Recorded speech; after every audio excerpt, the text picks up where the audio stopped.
Bom dia a todos.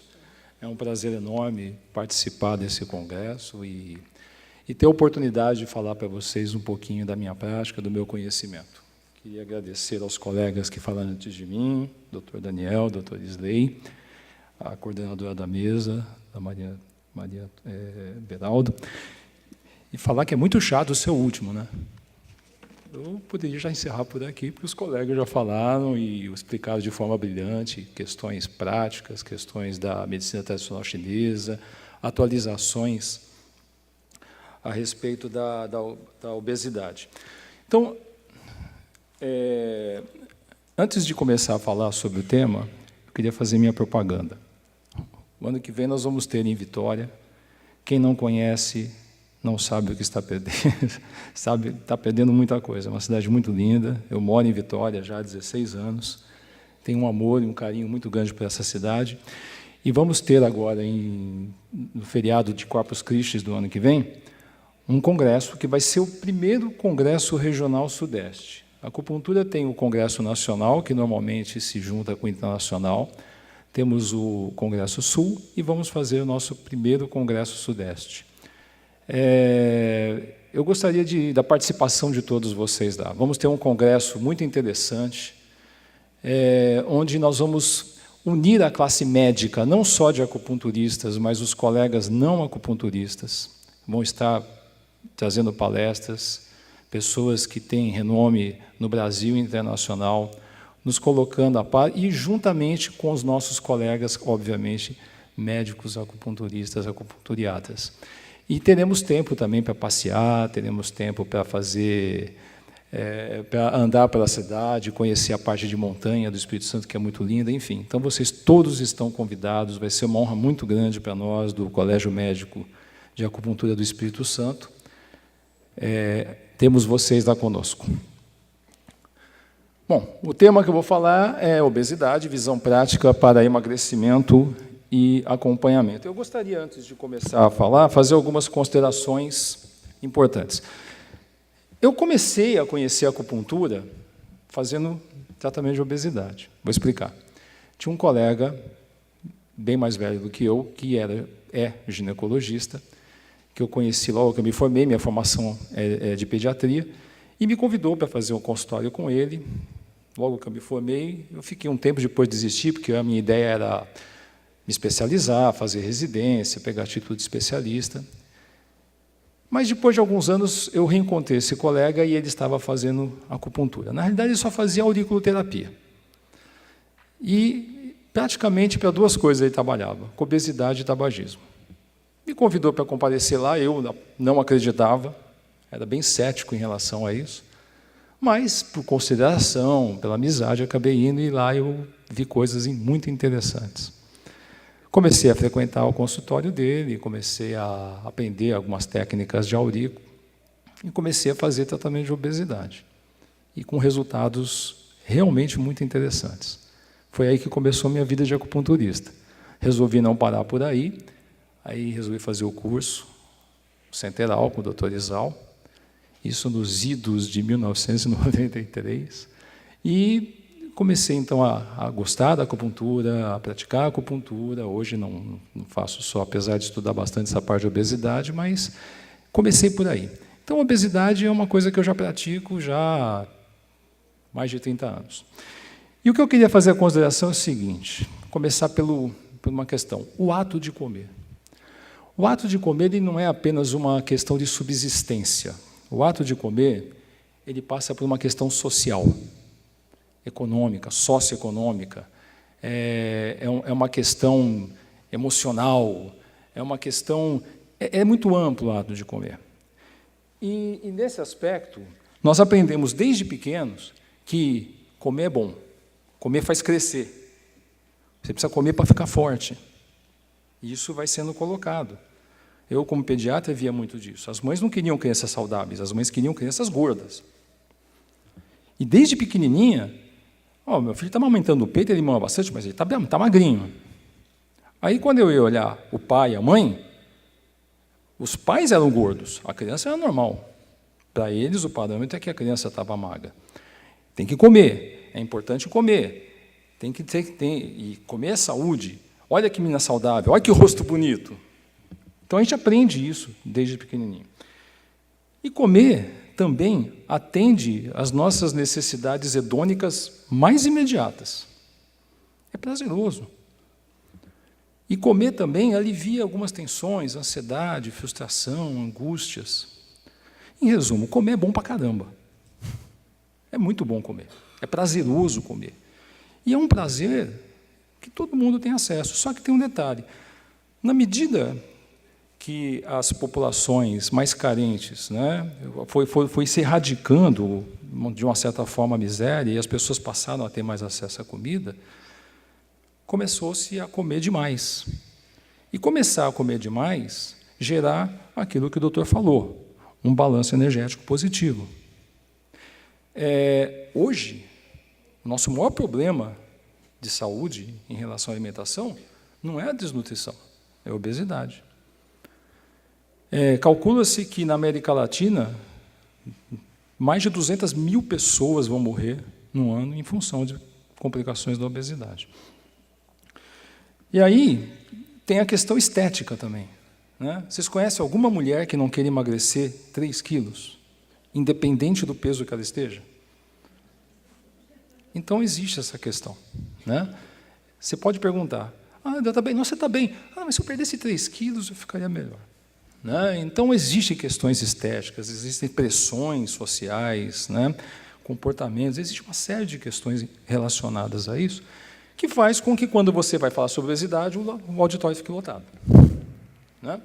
Bom, e para piorar a situação, quando se procura tratamentos, e o colega, o doutor Daniel falou muito bem isso, você acaba tendo condutas terapêuticas absolutamente equivocadas, que acaba mais atrapalhando do que ajudando. Dietas milagrosas, dieta da lua, dieta da proteína, dieta de Beverly Hills, dieta do Raikkonen Parta, dieta de tudo quanto é jeito. Então, é isso que eu queria falar. Então, é uma questão complicada. Mas o que é obesidade? Eu vou passar rápido aqui, porque já muita coisa foi falada. Então, você tem um excesso de calorias que, somado a uma diminuição de gasto energético, acaba gerando a obesidade e, consequentemente, o comprometimento da saúde. Quando a gente fala em caloria, todo mundo fala, caloria, caloria, caloria. Mas o que é caloria? Caloria, na realidade, é a quantidade necessária para você elevar a temperatura de 1 grama de água em 1 grau centesimal. Isso é uma caloria. Nós usamos o termo caloria, ficou conhecido, mas, na realidade, é quilocaloria. Quando você fala, eu preciso comer 1000 calorias, na realidade é 1 milhão de calorias. Né? Caloria ficou meio que uma coisa de resumo. É um termo que ficou popularizado, mas, tecnicamente falando, é um termo errado. Ou seja, então, os alimentos, quando nós comemos, eles são medidos em calorias. Então, a energia que os alimentos produzem são, no caso, as calorias. Aí, eu vou passar isso rápido, porque o doutor já falou. As causas que provocam obesidade, você tem os aspectos genéticos, aspectos culturais e psicossociais, hábitos alimentares e rotina de vida. Né? Muito normal quando você muda o hábito. Por exemplo, o rapaz começa a namorar, começa a engordar. O homem casa e engorda. A esposa que tem uma rotina de casa, que ela não trabalha fora, e aí ela faz comida e prova, engorda. Rotina tipo o cara que trabalha demais, não tem tempo para comer, quando sobra 10 minutos para comer, ele vai lá e come qualquer coisa. Ou aquele cara que tem um trabalho sem menor... um trabalho que não é muito interessante, e a parte mais interessante do trabalho é a hora da comida. Então, essas questões acabam sendo aspectos culturais e um ambiente obesogênico, família, festa, colegas que todo dia saem para jantar, essas coisas todas acabam levando a isso. Outras coisas, os aspectos psíquicos, ansiedade, tristezas, conflitos interpessoais. E é importante deixar claro que a obesidade ela não é um transtorno psiquiátrico. Né? Durante muito tempo, achava-se que ela era uma manifestação somática de um conflito psicológico. onde a pessoa obesa só conseguiria resolver esse conflito com hiperfagia. E aí dava assim denotava assim uma formação egóica errada. Isso é ruim, porque aí a pessoa obesa ela é vista com desprezo pela sociedade e às vezes pelos próprios médicos. Isso é sem vergonhice, é falta de vontade. O cara fala que quer emagrecer, mas não faz a dieta e vai por aí afora. E os aspectos nutricionais, que é aquilo que nós já falamos, armazena-se mais energia do que necessário. A inatividade física, que é importante. Hoje em dia, eu lembro quando eu era garoto, quando eu queria trocar o canal de televisão, eu tinha que levantar e ir lá e trocar. Hoje é tudo no botão. Quando eu dirigia carro, eu estava com calor e eu tinha que abrir o vidro. Hoje é botão. Se eu quisesse sair com a família para comer, eu tinha que pegar um ônibus e ir lá numa pizzaria e comer. Hoje você liga e eles trazem a pizza para você. Então, isso gera uma inatividade física e acaba gerando problemas que acabam um gasto energético menor, balanço energético positivo, aumenta a alimentação, diminui a atividade física, igual obesidade. Tem os aspectos também neuroendócrinos, várias síndromes que o colega já citou, os medicamentosos, também já citados pelo colega. E uma coisa que eu gostaria de parar um pouquinho mais para falar, porque isso vai interessar para a gente na hora da prática. Essa questão da termogênese. Quando você come alimento, esse alimento contém calorias, a quantidade calórica ela é monitorizada pela corrente sanguínea e através do hipotálamo. E é ele que vai dizer se você tem que comer mais, se você tem que comer menos. O colega já disse, tem a questão da leptina, tem a grelina, tem uma série de outras substâncias que regulam a fome e a saciedade. Então, a nossa temperatura, nós somos animais homeotérmicos, ou seja, nós temos a mesma temperatura, independente da temperatura externa, claro, guardando-se devidas limites, né? Então, para manter a nossa temperatura nessa faixa de 36 graus, o corpo tem um trabalho muito intenso. E é isso que entra a termogênese. A nossa temperatura é constante, isso é uma característica de todos os animais homeotérmicos. E aí, quando você tem a termogênese, essa termogênese pode ser obrigatória ou pode ser induzida. A obrigatória é esse mecanismo fisiológico que nós temos, que começa lá na mitocôndria, etc. e tal, medianizado por umas proteínas chamadas UCP, que é o que vai informar, que vai dizer se tem que ingerir mais calorias, menos calorias, tudo mais. Mas você tem também as induzidas. E essas induzidas é qualquer tipo de alimento ou bebida que possa aumentar a termogênese. Por que eu estou insistindo nisso? Porque termogênese é o que? É calor. Nós vamos ver mais para frente, e a colega já falou isso, que o calor é fundamental para a função do Zhang-Fu, para que ele possa fazer a função. Então, a termogênese, inclusive hoje em dia, o nível de pesquisa que estão falando em termos de medicação é tentar arranjar alguma medicação que trabalhe nessa questão da termogênese. Atualmente é o que mais se tem falado. Então, nós vamos voltar a falar isso, e o meu quadro aqui, tá bom. Mais para frente. O colega já falou também o tipo de obesidade androide. Ginoide, a concentração maior nos quadris, né? O androide é mais na região do abdômen. Fatores de risco da obesidade, também já foi dito, doenças cardiovasculares, diabetes, hipertensão, câncer, osteoartrose.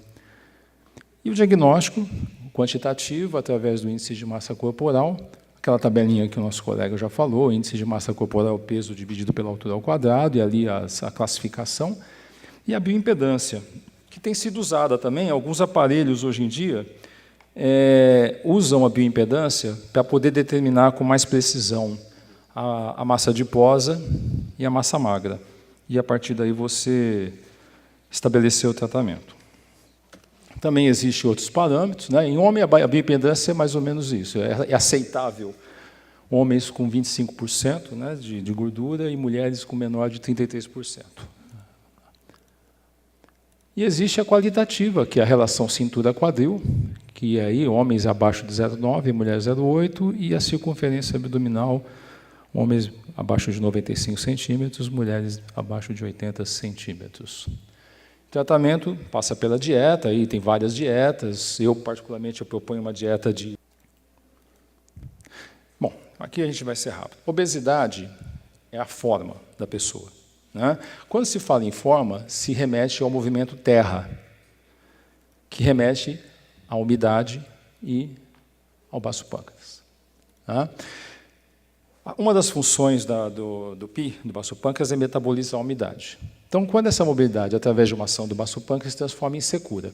Quando essa umidade, existe uma hipofunção do baço pâncreas, você acaba tendo uma mucosidade frio. Essa mucosidade frio, se não tratada, passa por mucosidade de calor e, num último estágio, mucosidade de fogo. Mucosidade de fogo, ela vai pelo corpo. E, dependendo de onde ela se estabelecer, ela vai provocar patologias. No caso, se ela se estabelecer no pulmão, vai dar esse quadro de tosse, essa coisa toda. No cérebro, epilepsia, hemiplegia. Nos meridianos, mobilidade dos membros, o comprometimento. Na pele, pode provocar dermatoses. E no tecido celular subcutâneo, edema, celulite, lidistrofia e obesidade. Então, quando você fala em tratar a obesidade, basicamente, você tem que pensar em tratar o baço pâncreas, o PI. Mas a gente sabe que existe uma relação estreita entre baço pâncreas e estômago. As definições de Neijing mostram isso, que a ideia do baço pâncreas, desse sistema PI-Whey, é fornecer, constituir a fonte dos 5 alimentos. O estômago ele vai elaborar energia a partir dos alimentos e o baço pâncreas é o que vai, então, fazer essa circulação, repartição, transformação e mandar essa energia para frente. Então, essas duas atividades estão muito relacionadas. Então, voltando, tratar a obesidade é igual a tratar baço pâncreas e estômago, PI e Whey. Em relação aos aspectos genéticos, o colega já falou, né, deficiência do rim, nós estamos falando do Jing. Tá? Então, você tem diminuição do Jing, que vai acabar alterando o PI, o baço pâncreas, e trazer uma hipofunção de baço pâncreas. Quanto aos aspectos psíquicos, você vai ter uma inibição do fígado, né, do GAN, que também vai atuar pelaquela lei dos 5 movimentos, vai atuar sobre a inibição do yin do fígado, vai fazer com que haja um aumento do yang do fígado, e esse yang do fígado vai acabar atuando de forma a segurar o baço pâncreas, pela lei dos 5 movimentos. E os aspectos nutricionais, onde você, normalmente, uma sobrecarga de doce acaba gerando uma hipofunção de baço pâncreas. E aí, mas só para a gente relembrar, né, os sabores, amargo, doce, picante, salgado, ácido, em relação aos 5 elementos. O yang é o androide, o yin é o genoide. Tratamento, a dieta, a terapia.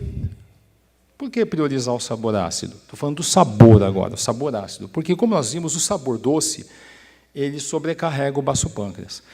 E aí, para poder conter isso, você tem que, dentro daquela lei dos 5 movimentos, você tem, então, uma ação direta do fígado, contendo, fazendo com que esse sabor doce não agrida tanto o baço pâncreas.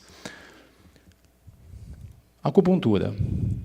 Como eu falei, então, o que eu vou propor agora não é uma receita de bolo. Tá? Falei basicamente o quê? Tratar o PI e o Whey. Tratar baço pâncreas e estômago. E podemos fazer isso de várias formas. E é isso que eu vou falar agora.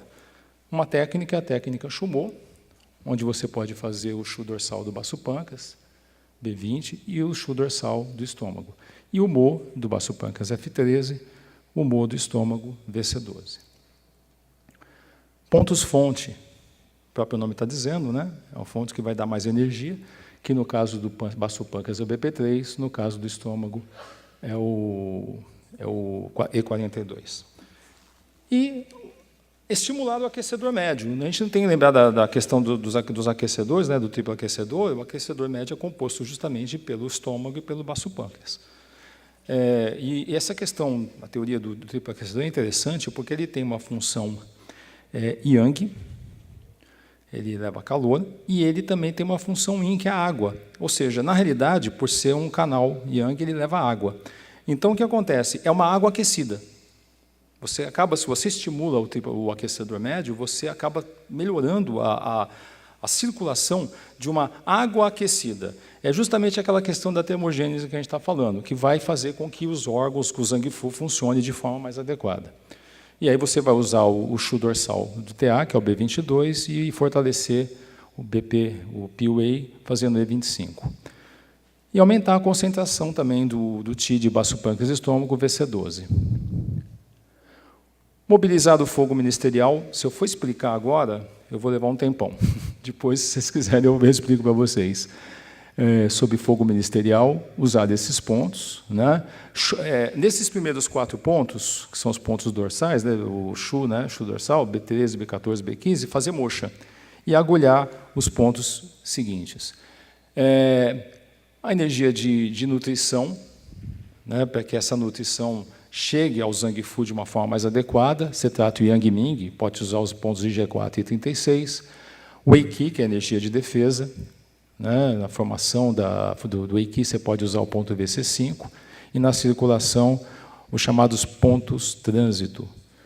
Pontos trânsito é quando você tem, junta a energia Yong Qi, que é a energia de nutrição, com a Wei Qi, energia de defesa. É ali que os pontos eles se unem para o Yong Qi nutrir o Wei Qi. Então, são esses pontos de defesa. Pontos cume raiz é onde eles se unem, e aí não só o Yong Qi ajuda o Wei Qi na defesa, mas o Wei Qi também dá mais uma energia para o Yong Qi. São pontos chamados pontos raiz, que é a janela do céu, que a gente deve conhecer. São esses pontos aí, ó, VP6, VC23 e 48 e 9. O VC10 é um ponto interessante. Isso daqui não sei onde está aqui a setinha, está aqui. Não. O canal de baço pâncreas, na nossa revisão, quando chega na altura mais ou menos de BP16, ele vai até VC10. E lá em VC10, ele manda um canal circular secundário que vai até o coração buscar fogo e para aquecer o canal do pâncreas. Então, é um ponto muito interessante que eu uso sempre, VC10, VC12. Metabolizar a mucosidade, E40, BP3, existem outros. Tratar pensamentos nocivos, você pode usar preocupação BP1, indecisão VB40, desânimo R3. Melhorar a resposta à atividade física com F3, que é um ponto de o VB34, que é a reunião de energias pontos. E aqui, para terminar, os pontos auriculares que eu falei no começo. Eu costumo usar alguns pontos básicos. Praticamente em toda a sessão de aurícula eu faço Shenmen, ponto rim e ponto do sistema nervoso simpático. Só que eu acrescento um ponto, que é da medicina francesa, no G, que é chamado ponto agressivo, ou da agressividade, ou ponto 17. Esse ponto relaxa mesmo as pessoas. Fica naquela região bem embaixo ali do lobo, da curvinha ali. Esses 4 pontos. Utilizo também o ponto da fome e o ponto do estômago. Esse é o esquema, vamos dizer, de bolo que a gente usa. Aqui eu botei umas fotos para vocês verem. Está faltando alguns ali, porque não dá, a foto não pegou, o fotógrafo não é muito bom, mas dá para vocês verem ali os pontos. Está faltando só o do rim ali, que está bem ali embaixo, não está dando para ver. O rim está bem aqui assim, ó. Aqui. Shenmen, simpático, o rim, o da fome. Estou apanhando aqui, ó, o ponto agressivo e o ponto do estômago. Para terminar, eu só queria mostrar algumas. Homem de 55 anos, 1,71 m, começou o tratamento com 106 quilos, no dia 24/6, 20 dias depois já tinha emagrecido 5 quilos e alguma coisa. Claro que uma coisa só assim, eu sei que eu estou atrasado, quem faz emagrecer é a dieta. O que a acupuntura faz é promover um equilíbrio, é promover uma estabilidade emocional orgânica, otimizar a parte metabólica para que, ao fazer a dieta, a pessoa tenha uma resposta adequada. A grande característica dos meus pacientes, e eu vou só citar, eu nem vou mostrar os outros casos, que é mais ou menos nesse mesmo padrão, só para encerrar. Essa semana eu tive uma paciente que emagreceu, ela começou o tratamento tem 1 mês e pouquinho, já emagreceu 6 quilos, e ela me disse assim, doutor, quando eu estava com 2 quilos a menos, a esposa do meu chefe olhou para mim e falou assim, o que está acontecendo com você? Ela falou, estou fazendo um tratamento, olha, esse homem está operando um milagre na tua vida, porque você está muito bem. Agora vamos combinar. 2 quilos, e ela é uma pessoa obesa, se não me engano, 2 quilos não é assim tanta coisa. A grande questão da acupuntura é o seguinte: o paciente faz o tratamento e ele fica bem. Faz o tratamento e ele se sente feliz. Ele faz o tratamento e não fica de mal com o mundo. Ele faz o tratamento e passa a dormir melhor, e passa a conviver melhor com a família, e passa a ficar mais feliz. Esse é o grande lance. Porque não é uma agulha na orelha ou uma agulha no corpo, não é bexiga, você vai apertar, vai murchar, não é isso que vai fazer emagrecer. Mas a adesão ao tratamento, o bem-estar que a pessoa sente, a sensação de estar mais repleto de energia, é o que acaba levando a pessoa a aderir ao tratamento e tendo um resultado interessante. Desculpa ter estourado o tempo, tá?